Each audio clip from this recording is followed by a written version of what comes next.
Enquanto o André falava, eu ficava muito nervoso porque eu não achava o esboço do sermão, mas graças a Deus eu achei. Deus é misericordioso, né? Falei, Senhor, eu estava aqui até 15 minutos atrás, será que o inimigo roubou do meu tablet? Não, mas ele não tem a senha.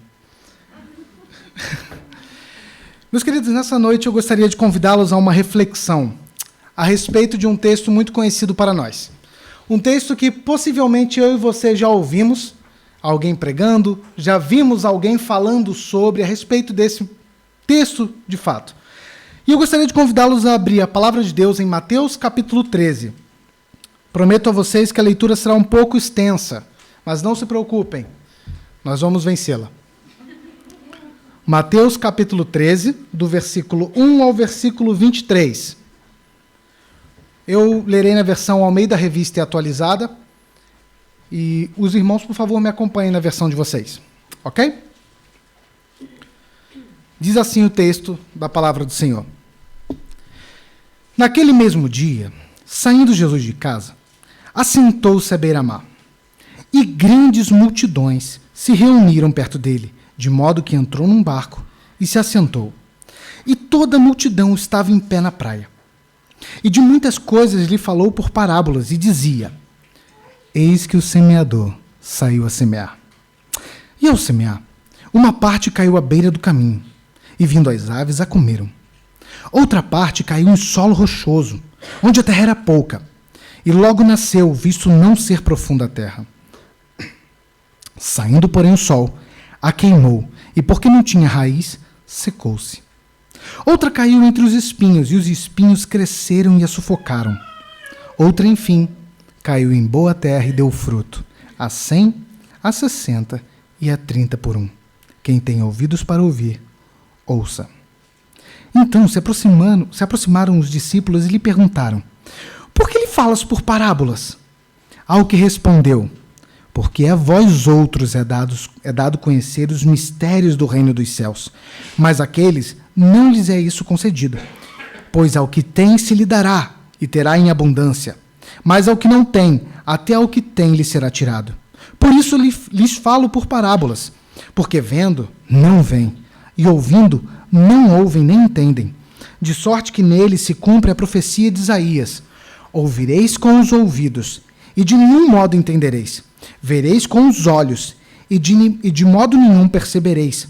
Porque o coração deste povo está endurecido, de mau grado ouviram com os ouvidos e fecharam os olhos, para não suceder que vejam com os olhos, ouçam com os ouvidos, entendam com o coração, se convertam e sejam por mim curados. Bem-aventurado, porém, os vossos olhos, porque veem, e os vossos ouvidos, porque ouvem. Pois em verdade vos digo que muitos profetas e justos desejaram ver o que vedes e não viram, e ouvir o que ouvis e não ouviram. Atendei vós, pois, a parábola do semeador. A todos os que ouvem a palavra do reino e não a compreendem, vem o maligno e arrebata o que lhes foi semeado no coração. Este é o que foi semeado à beira do caminho. O que foi semeado em solo rochoso, esse é o que ouve a palavra e a recebe logo com alegria, mas não tem raiz em si mesmo, sendo antes de pouca duração. Em lhe chegando a angústia ou a perseguição por causa da palavra, logo se escandaliza. O que foi semeado entre os espinhos é o que ouve a palavra, porém os cuidados do mundo e a fascinação das riquezas sufocam a palavra, e fica infrutífera. Mas o que foi semeado em boa terra é o que ouve a palavra e a compreende. Este frutifica e produz a 100, a 60 e a 30 por um. Vamos orar, meus queridos? Deus Santo, nós estamos nessa noite diante da palavra. Nós queremos, ó Deus, ouvir a voz do Senhor. Nós queremos, ó Deus, entender aquilo que o Senhor há de comunicar aos nossos corações, o que o Senhor quer falar ao seu povo. Nós viemos aqui prestar um culto ao Senhor. Nós estamos prestando de fato um culto a Ti, mas nós também sabemos que o Senhor quer falar com a Tua igreja. Então, por favor, Deus, fala, porque nossos ouvidos ouvem. Por favor, Deus, fala, porque estamos aqui atentos a ouvir aquilo que o Senhor tem a dizer. Eu te peço, Deus, por misericórdia, porque eu não quero que as minhas deficiências, as minhas fraquezas ou as minhas debilidades sejam algum tipo de impedimento para a comunicação da tua palavra. Então, por favor, Senhor, esconde-nos atrás da tua cruz, para que Cristo seja glorificado e nós sejamos alimentados por ti. Oramos no nome de Jesus. Amém. Bom, todos os dias nós vivemos circunstâncias que nos levam a reações diversas. Concordam comigo? Todos os dias vivemos circunstâncias da nossa vida que nos levam a reações diversas. Veja, as ações, elas muitas vezes podem ser premeditadas. Cá com os nossos botões, entendem isso? Cá com os meus botões, ok. Pensamos às vezes na nossa casa em algumas ações que deveríamos ter tomado.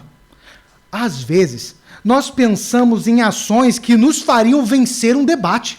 Quantas vezes já nos pegamos dentro de casa, no banheiro, enquanto o espelho está embaçando, discutindo com nós mesmos, dizendo: se eu tivesse usado tal argumento, eu tinha vencido a discussão. Se eu tivesse falado isso, meu filho tinha entendido. Ou não, se eu tivesse usado esse argumento com essa forma de falar, eu tinha vencido minha esposa, eu tinha vencido meu esposo numa guerra da grande discussão. Percebam, muitas vezes nós premeditamos as nossas ações. Isso é um fato. Às vezes estamos em casa, saímos estressados e pensamos: o primeiro que me fechar no trânsito, eu não quero nem saber, eu vou jogar ele da ponte. Isso não acontece? Nós não organizamos a nossa mente para tomar algumas ações? É fato. Contudo, já dizia um sábio: um cristão se conhece pela reação. Por que ele dizia isso? Eu e você podemos premeditar as nossas ações. Podemos organizar mentalmente tudo aquilo que queremos fazer ou que vamos fazer. Mas as nossas reações dependem de X questões. Veja, eu posso muito bem me organizar para falar alguma coisa com o André e tentar antever o que o André vai dizer. Eu vou falar a respeito disso, o André vai falar isso, eu vou cortar e falar isso.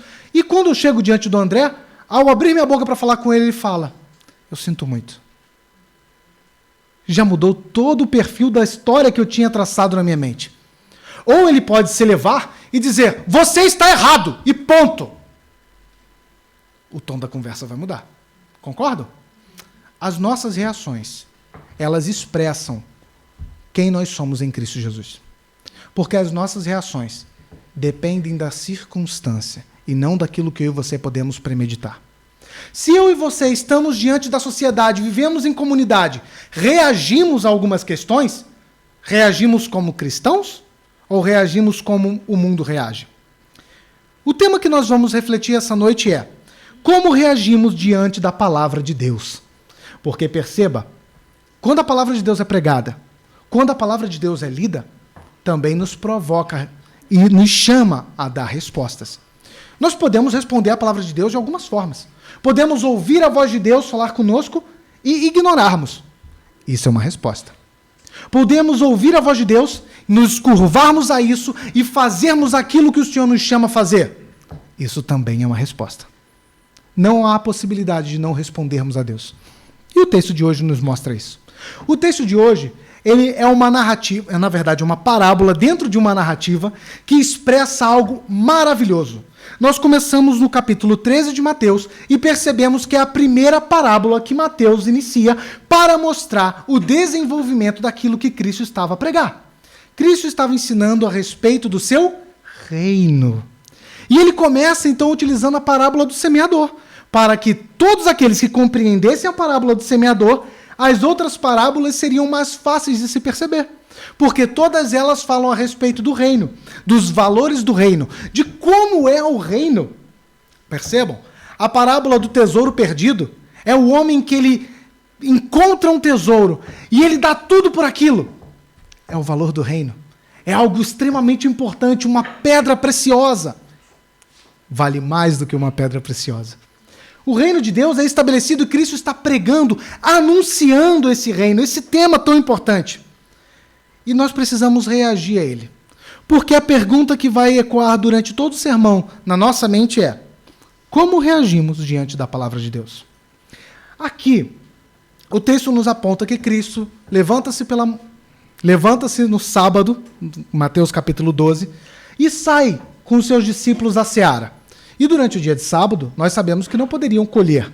E eles vão, pegam algumas espigas, comem. Os fariseus ficam irados com aquilo. Eles acham algo terrível. Nossa, vocês estão trabalhando no sábado, comendo espigas. E Cristo diz, olha, eu sou o Senhor do sábado. Eu sou aquele que é maior do que o sábado. O sábado foi feito para o homem, não o homem para o sábado. Cristo continua, vai à sinagoga, chega na sinagoga, havia um homem com a mão ressequida. Os fariseus incitam a Cristo dizendo, é lícito curar no sábado? Porque haviam ali dois grupos de fariseus, os de Hilel e de Shammai. Os de Hilel acreditavam que poderiam ser feitas coisas boas no sábado. Os de Shammai não. Eles eram extremamente legalistas, fechados, e nem a cura de um ser humano queriam. Cristo então diz, é lícito fazer o bem no sábado. Ele cura aquele homem de mão ressequida. Nós vemos todo o desenvolvimento a ponto dos homens chamarem Cristo de Beelzebu e que ele retirava os demônios da parte de Beelzebu. Cristo diz, olha, todo reino dividido não prospera. E se eu tiro demônios por Beelzebu, por quem espelho os vossos filhos? Nossa, que tapa, né? Como os filhos deles, os filhos daqueles homens, eram exorcistas. Então, quando Cristo diz isso, ele está apontando para eles. Se eu tiro por Beelzebu, os filhos de vocês também o fazem. Ou seja, a autoridade que eu tenho para tirar os demônios é dada pelo Pai. E os filhos de vocês, por quem retiram? Nós chegamos então ao capítulo 13. Cristo estava diante de uma multidão, ele vai para a beira da praia. Vendo a multidão, ele vai para um barco, sobe no barco, senta, e a multidão fica toda em pé na praia, ouvindo o que Jesus tem a dizer, faminta a respeito daquilo que ele ia dizer. E ele começa então com uma parábola. E o que é uma parábola? Uma parábola é uma história com comparação, é uma comparação de realidades, mas que ela fala diretamente a uma cultura específica. Por que Cristo usa a parábola do semeador para comunicar há 2000 anos atrás com aqueles homens? Porque eles eram de origem agrícola. Então Cristo está fazendo uma comparação do reino para mostrar a eles, da forma mais clara possível, dentro das possibilidades que eles tinham de entender, o que era o reino de Deus. Cristo diz para eles então, o semeador saiu a semear. E aqui cabe um parêntese. O semeador não somos nós. Nós não lançamos as sementes. O semeador é o próprio Deus. Ele lança a sua palavra. Cristo está dizendo, ele vai explicar a parábola depois e nós vamos chegar nisso. Mas deixa eu te dar um spoiler aqui antes. O semeador, aqui é Cristo. Ele está anunciando sua palavra no mundo. E ele diz que o semeador sai a semear. E ao semear, as sementes elas caem em 4 lugares diferentes. Elas caem à beira do caminho, em lugares espinhentos, em lugares rochosos e em terra boa. Ele conclui dizendo, quem tem ouvidos para ouvir, ouça. Meus queridos, o modo de plantação deles, há 2000 anos atrás, numa cultura agrícola, era totalmente diferente da que nós temos hoje. Certamente eles não tinham aqueles maquinários enormes. Eles não tinham nem tanto conhecimento da terra. Sabe como eles plantavam? Eles pegavam as sementes numa sacolinha e iam pelo caminho lançando as sementes. Depois de lançar as sementes, eles aravam a terra. Esquisito, não é? Nós estamos acostumados a arar a terra, aqueles que já plantam... Gente, todo mundo já plantou um feijão na escola, né? Então vocês sabem que você tem que preparar o algodão, colocar a semente e regar. Perfeito? Você ali arou o algodão. Em que sentido? Você deixou ele fofinho para receber a semente. Nós sabemos disso, mas eles não. A prática agrícola deles era, vou lançar a semente, porque onde Deus quiser que frutifique, ela vai frutificar. É uma questão um tanto mais voltada a uma teocracia do que uma percepção exata de uma agricultura. Então, eles lançavam as sementes e, após lançar as sementes, eles vinham arando o campo. Na cabeça daqueles homens que estavam ouvindo, daqueles homens e mulheres que estavam ouvindo a parábola do semeador, fazia muito sentido. Porque não caberia Jesus chegar para eles e dizendo, olha, peguem uma enxada, arem a terra, limpem as pedras, tirem os espinhos, lancem a semente, fechem a terra e reguem. Isso não faz sentido para eles. Cristo, então, aplicando a parábola do reino, dizendo como era o reino, começa pelo básico. entendendo a cultura. Percebam o seguinte, nós daqui não estamos falando de um Deus que pensa em perspectiva pluralista. Deus não está pregando e traz 4 terrenos porque ele imagina 4 homens diferentes. Deus não está pregando, Cristo não está anunciando o evangelho, anunciando o reino, porque ele imagina, bom, existem tantos homens diferentes no mundo que cada um tem um coração diferente. Porque muitas vezes essa é a interpretação que se dá às parábolas. Cada terreno é um coração. Mas não é isso. Cristo está dizendo, só existem 2 tipos de ser humano. O que está no reino e o que não está no reino. Só existem 2 tipos de pessoas. Aqueles que fazem parte do reino de Deus e aqueles que não fazem parte do reino de Deus. Contudo, essas pessoas reagem de 4 formas diferentes à pregação da palavra de Deus. Os terrenos aqui são as reações que homens e mulheres têm ao ouvirem a pregação do evangelho. Por isso a pergunta, como reagimos diante da palavra de Deus? Percebemos que são 4 perspectivas totalmente diferentes. E Cristo, por mais claro que esteja sendo ao seu tempo e aquela comunidade, ainda assim, ele fala de forma oculta. Vamos seguir o texto? Eu gostaria de convidá-los a irem ao versículo 10, 11 e 12 comigo, por favor.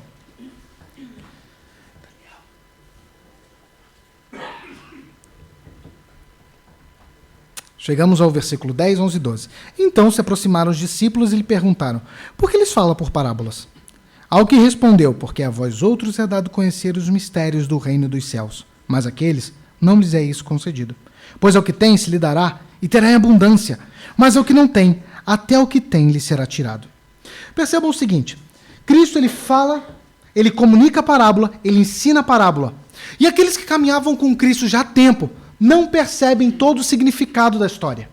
Eles não conseguem compreender toda a história. E eles chegam para Jesus, em Marcos capítulo 4, versículo 13, e dizem, Senhor, o que isso quer dizer? Cristo responde a eles em Marcos capítulo 4, se vocês não conseguem compreender essa parábola que é a introdutória do reino, como vocês vão entender o resto? Como quem diz, vocês caminham comigo todos os dias. Vocês caminham comigo todos os dias. Estão comigo todos os dias. E não perceberam o que isso significa? Não perceberam aquilo que eu estou a dizer? Ao que respondeu, porque a vós outros é dado conhecer os mistérios do reino, mas àqueles não lhes é isso concedido. Cristo aqui ele apela para uma profecia de Isaías capítulo 6. Ele não está tão somente falando a respeito de uma perspectiva própria, mas ele volta à revelação veterotestamentária para mostrar aquilo que ele deveria cumprir durante a história.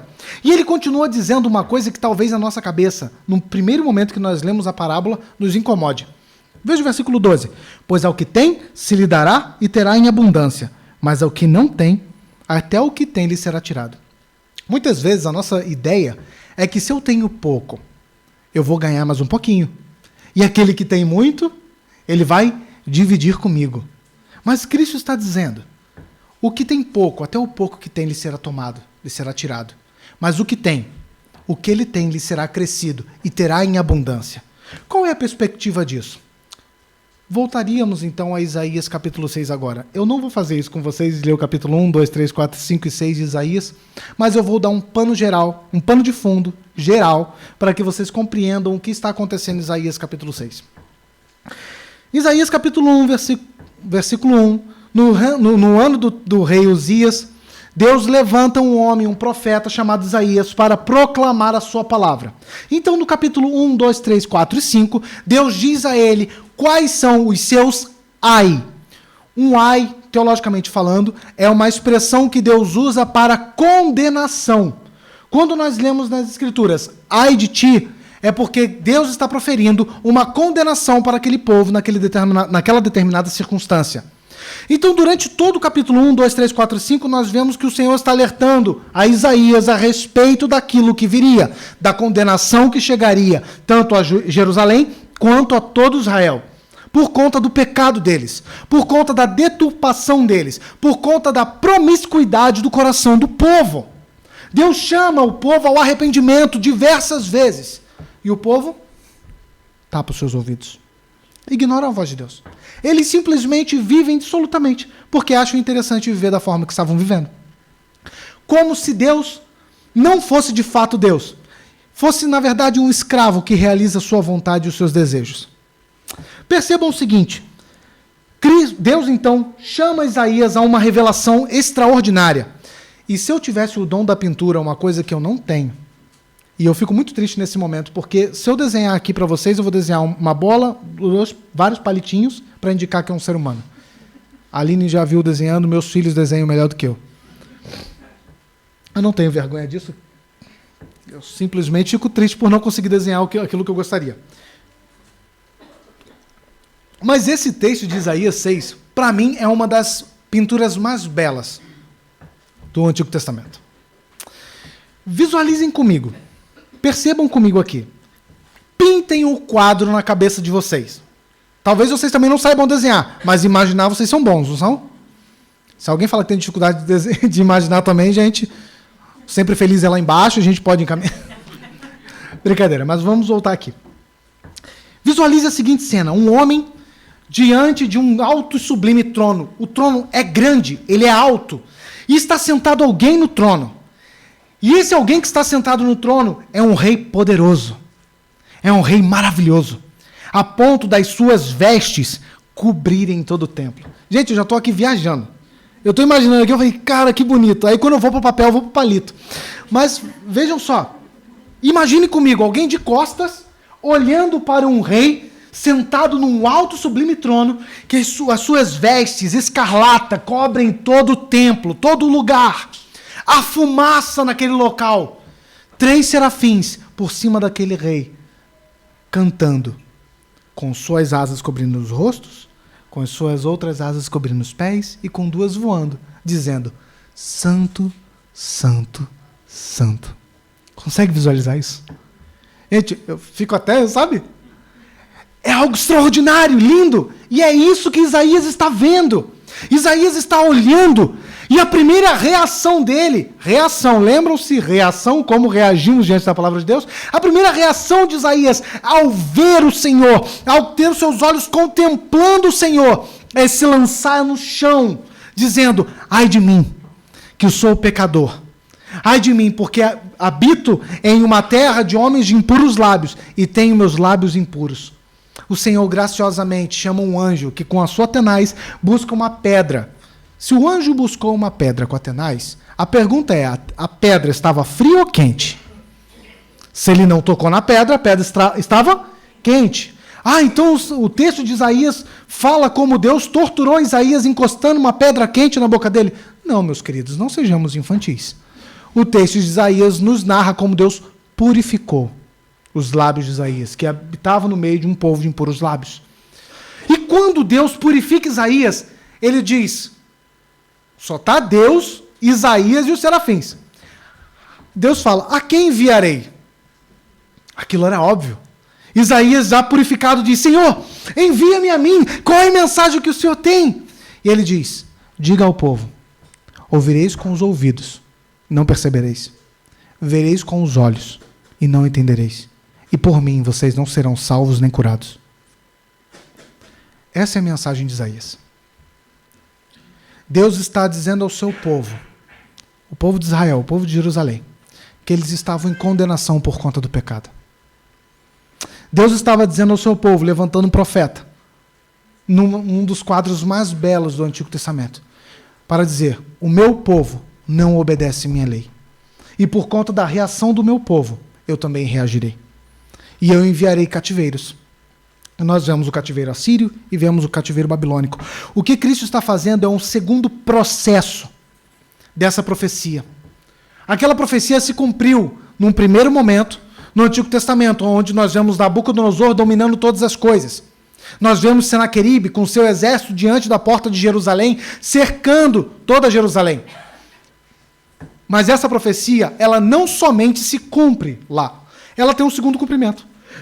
E o seu segundo cumprimento é justamente aqui. Porque o povo judeu que deveria receber o rei, olha para o seu rei e o ignora. Ele veio para o que era o seu, e os seus não o receberam. Os seus o rejeitaram, porque o coração deles estava empedernido, contrário à vontade de Deus. O coração deles estava cheio de si mesmos. As reações deles enquanto à palavra eram diversas. E nós poderemos ver essa noite que 4 reações expressam o coração de 2 tipos de pessoas. Esses 2 tipos de pessoas, aqueles que fazem parte do reino e os que não fazem parte do reino. Contudo, 3 reações estão dentro da igreja muitas vezes. 3 reações das 4 se encontram dentro da igreja. Cristo proclama isso àquele povo, e ele ensina isso ao povo para que eles percebam, e os seus discípulos também possam perceber, que a pregação da palavra de Deus, ela muitas vezes é divisiva.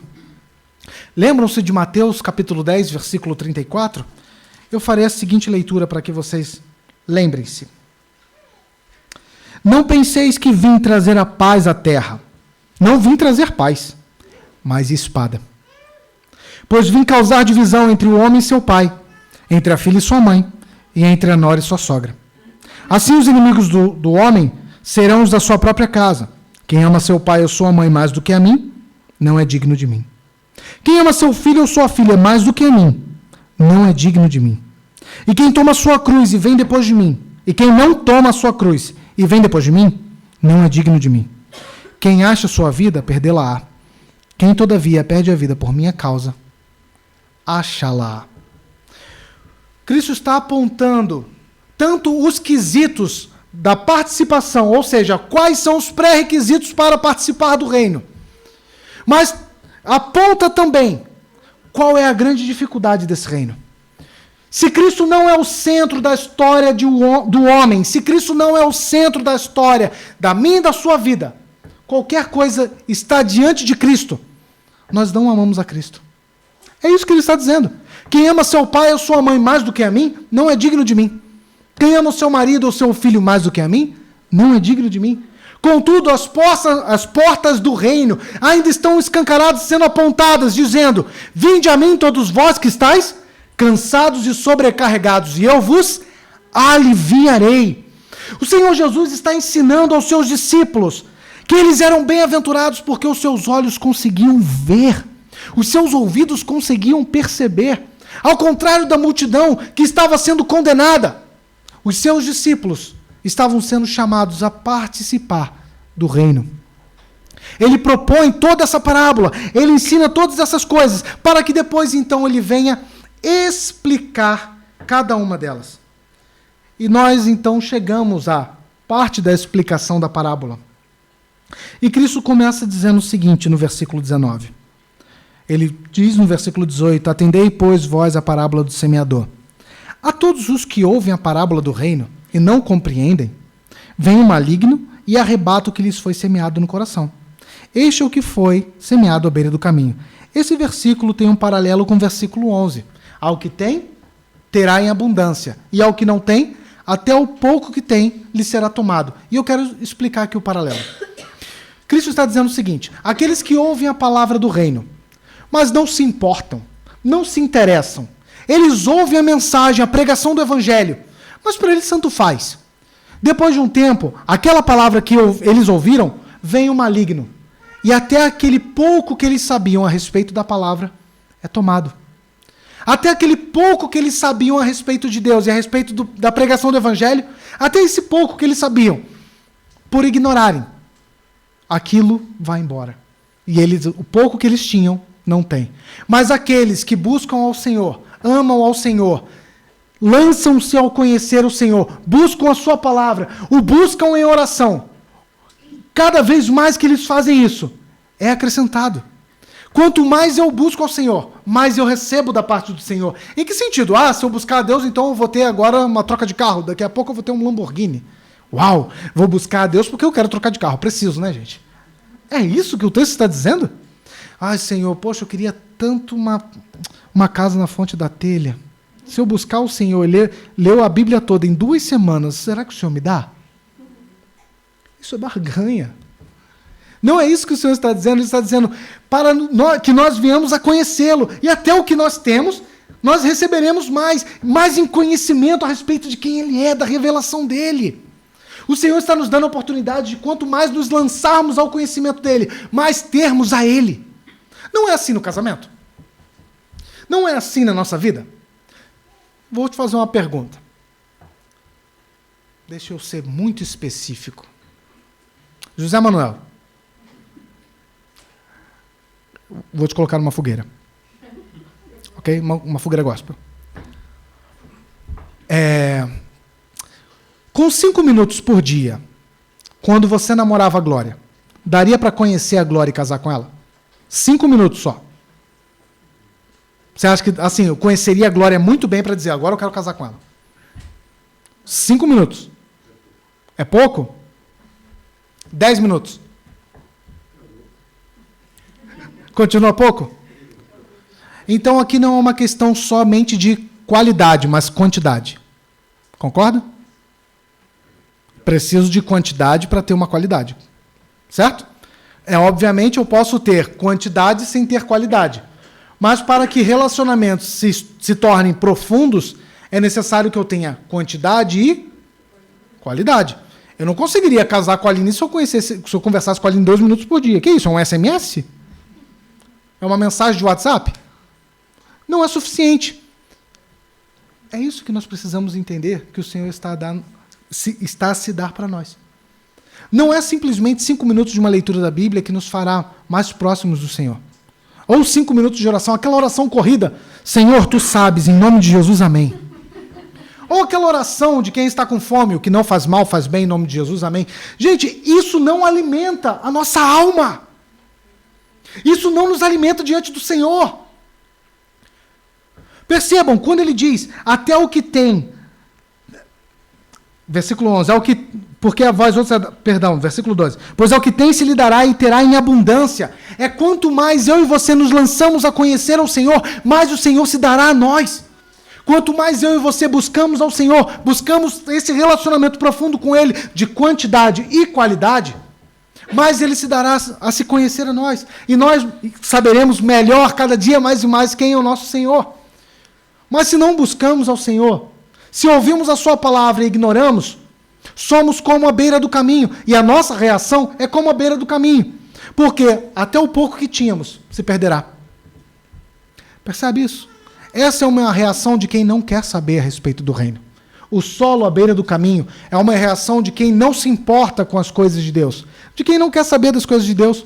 Talvez já ouviu até falar sobre as coisas de Deus, mas não tem interesse. Ele continua e ele vai para o solo rochoso.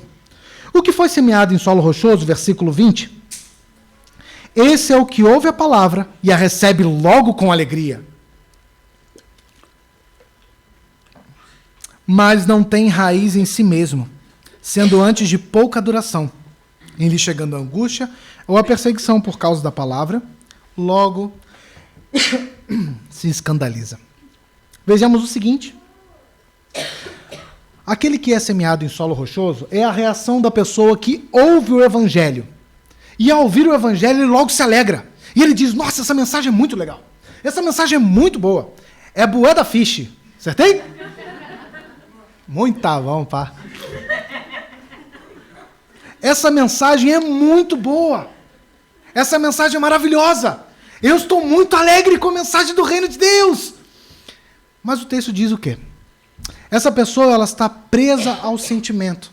Ela está presa àquilo que ela sente.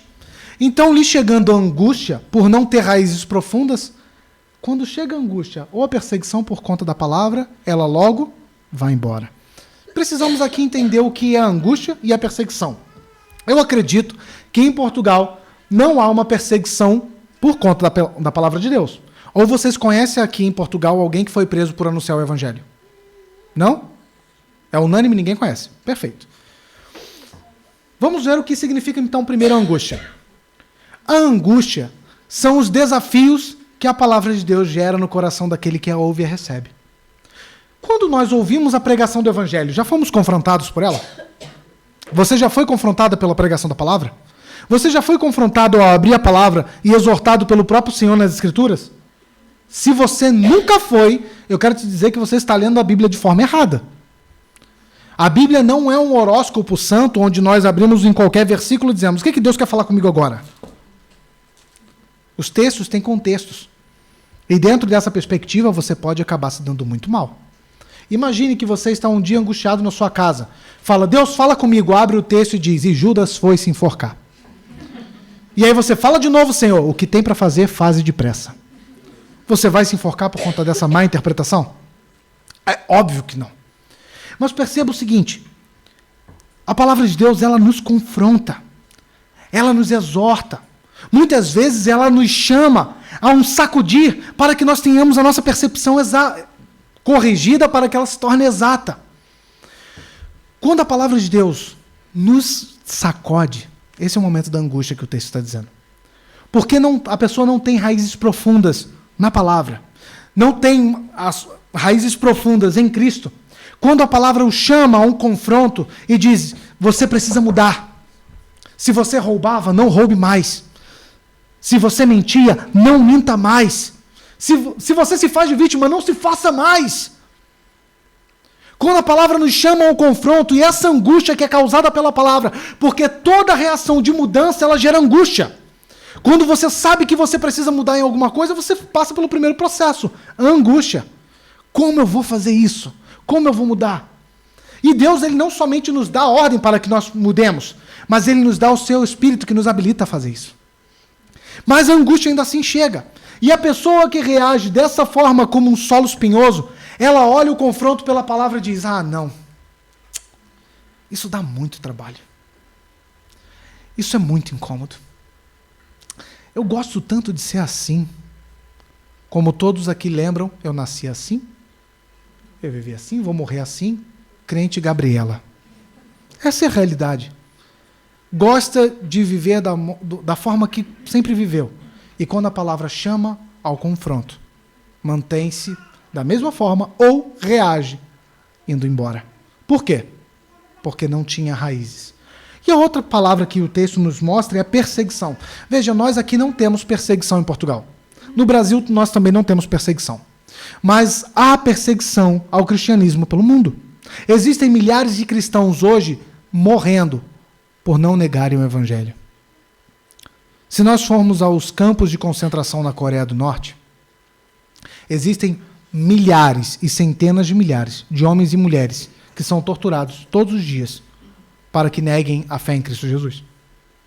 Não precisamos ir tão longe, a Ásia é muito distante. Vamos à América. Se nós formos à Bolívia, há uma perseguição muito terrível quanto aos cristãos. Ano passado, as igrejas foram destruídas. Isso acontece. Homens e mulheres que pregam a palavra de Deus são mortos. Isso já não aconteceu na França? Está muito distante da gente? Não. A perseguição pela palavra, ela existe. Só que pessoas que reagem como o solo rochoso, que não tem raízes no evangelho, quando a perseguição começa, a reação delas é logo fugir. Quando a palavra traz angústia pela transformação, pela mudança, a reação é fugir. Quando eu e você somos confrontados com uma arma em nossa cabeça dizendo, negue a Cristo. Como reagimos diante disso? O que tem mais valor, a minha vida ou a palavra de Deus? Se fosse conosco nesse momento, nessa noite, e eu não quero criar um cenário de pânico onde você vai ficar olhando para trás o tempo inteiro, mas se entrasse alguém aqui hoje, armado, e dissessem, aqueles que não negarem a Cristo morrerão, você continuaria vivo? Percebam, a perseguição chega. E as reações, o texto nos expõe. Porque estes que estão dentro do terreno rochoso, muitas vezes também estão dentro da igreja. A pergunta é, a sua reação manifesta qual tipo de terreno? Vamos continuar. O que foi semeado entre os espinhos é o que ouve a palavra. Porém, os cuidados do mundo e a fascinação das riquezas sufocam a palavra e fica infrutífera. O que é o terreno espinhoso? O que é a reação espinhosa, então? São aquelas pessoas que elas estão na igreja, participam da igreja, elas estão no mundo, participam aqui. Elas vêm, frequentam. Talvez tenham até assento já marcado, quase com uma letra lá. Sei lá, se eu der qualquer letra aqui, eu vou criar um problema para mim. Alguém aqui tem o nome com W? Não? Ótimo. Aí tá na cadeira assim, W. Perfeito. Aí agora vocês vão procurar sobrenome com W também não, né, gente? Pelo amor de Deus. Mas, poxa, o W senta todo domingo no mesmo lugar, ele chega na mesma hora, ele cumpre todo o processo. Nossa, ele está aqui com a gente todo domingo. Mas o interesse e o coração do W está em Cristo ou nas suas próprias riquezas? Veja, a Bíblia não critica o fato de eu e você queremos crescer. A Bíblia não critica o fato de você discutir com sua esposa em casa. Vamos trocar de carro? A Bíblia não está apontando para você dizendo, nossa, miserável pecador, porque pensou em comprar um apartamento. Não.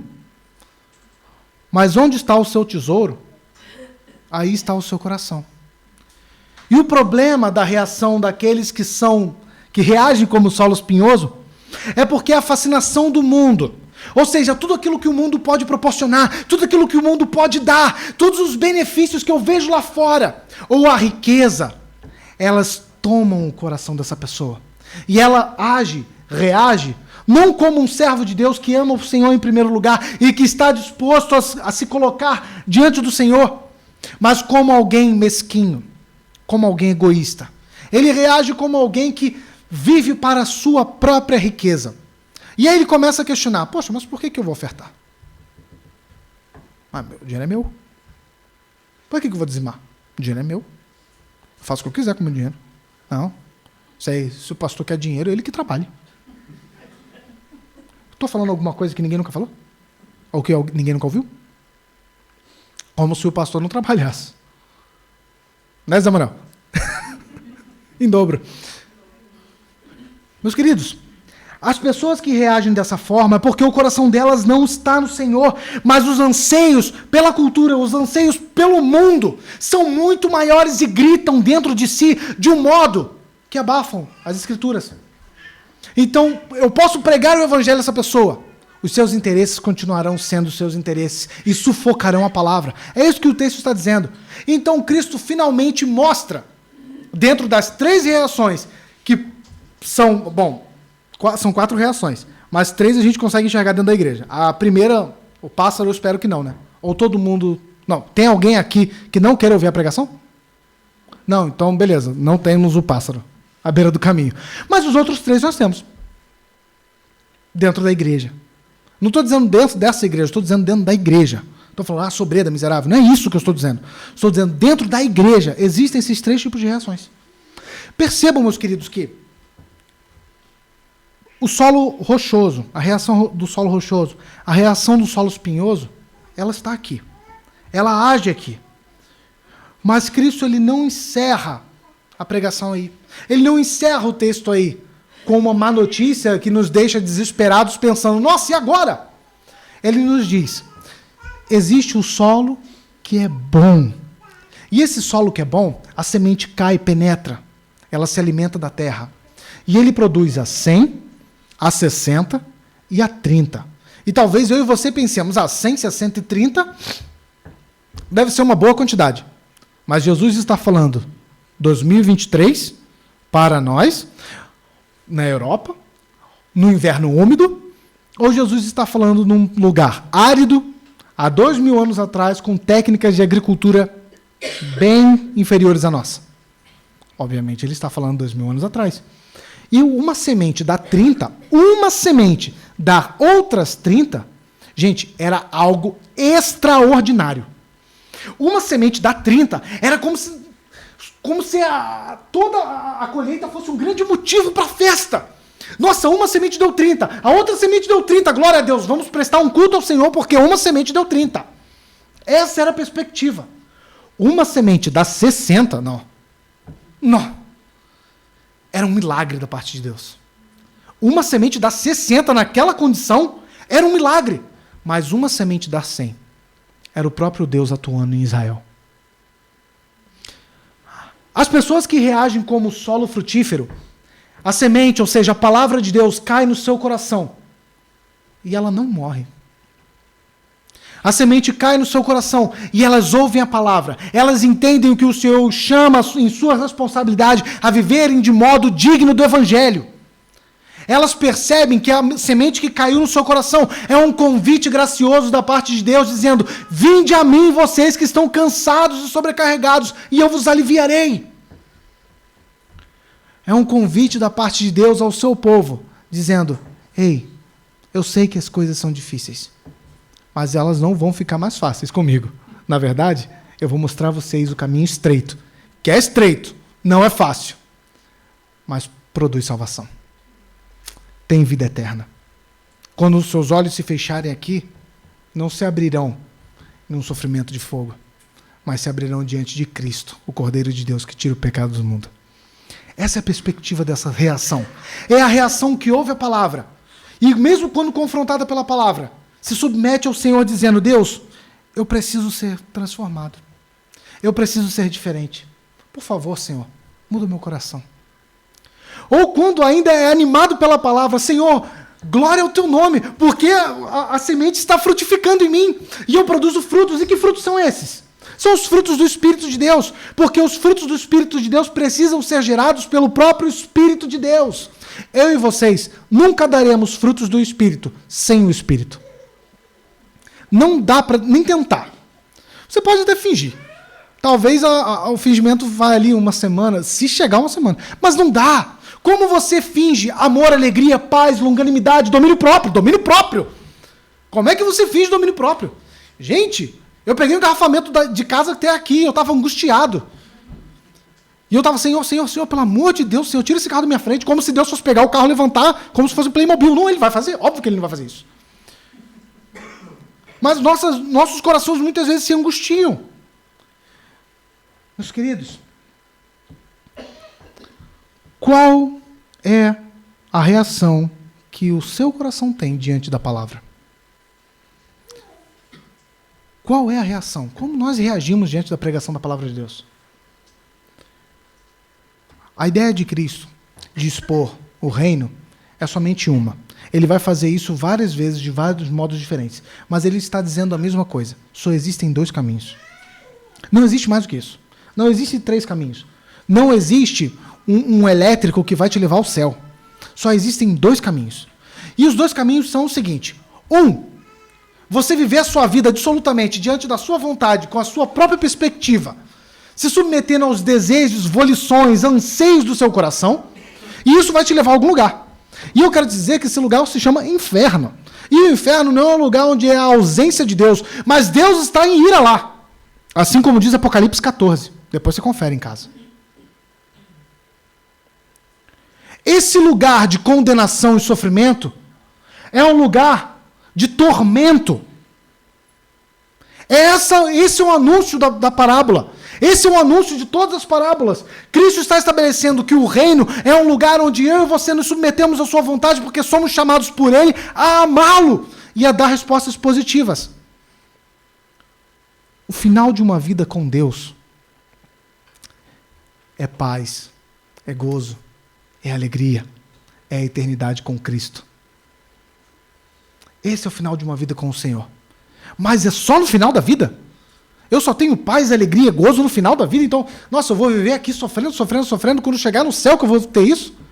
Meus queridos, nós não vivemos já isso? Quem nos consola no momento de tristeza? Quem nos traz paz durante a angústia? Quem nos dá a oportunidade de celebrarmos com irmãos cheios do Espírito de Deus? Quem nos dá a oportunidade de termos fôlego de vida essa noite e de podermos nos reunir na congregação dos santos? Não é o Senhor? Nós temos pequenos vislumbres daquilo que viveremos em eternidade. Hoje nós temos pequenos vislumbres. Porque a eternidade vai ser isso aqui também. Ó. Vai ter trabalho, já digo a vocês que pensam, vou descansar na eternidade. Não, vai ter trabalho, fica tranquilo. Não vai ser de carteira assinada nem batendo ponto de segunda a sexta. É outro tipo de serviço. Mas nós vamos servir ao rei. Nós vamos governar com o rei. Mas nós teremos isso aqui, a comunhão. Nós teremos um tempo onde louvaremos ao Senhor juntos. Nós teremos um tempo de servir ao Senhor em toda a sua criação, na majestade do seu poder. Meus queridos, nós temos vislumbres hoje da eternidade. Ainda assim, quando a pregação chega ao seu coração, qual é a reação que você tem? se reagimos como os 3 primeiros solos, algo indica que o nosso coração não está bem. E algo indica que talvez estejamos distantes do reino. Mas se o nosso coração se enche de alegria ao ouvirmos a palavra de Deus, mesmo quando somos confrontados por ela, continuemos seguindo esse caminho estreito, porque não objetivamos a nossa própria vontade, mas a glória de Deus. E que assim Deus nos abençoe essa noite. Amém.